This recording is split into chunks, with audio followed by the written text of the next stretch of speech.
Sa bansang kanyang sinasagisag na may banal, katarungan at kalayaan na pinapakilos ng sambayanang makadiyos, makakalikasan, mga tao at makabalita.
Isang mapagpalang umaga ang aking pagbati sa inyong lahat.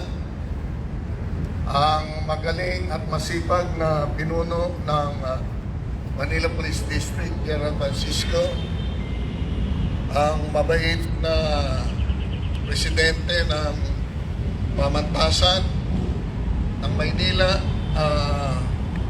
Madam Malutikia, ang ating direktor ng tourism, Mama Chang, at ang magandang lalaking pinuno ng Youth Bureau, Alex.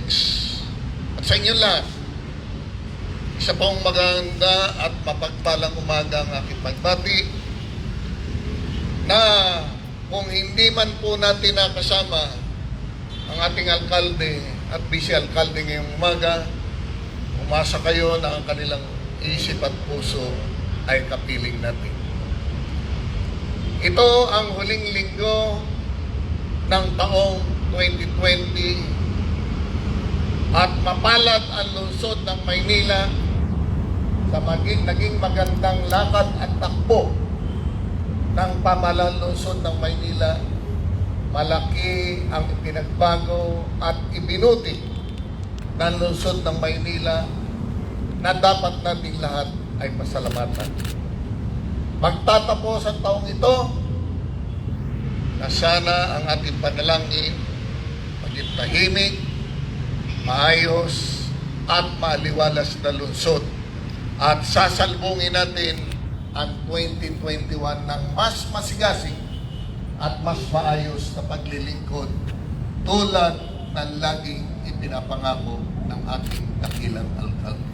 Magandang umaga at maraming salamat sa inyo.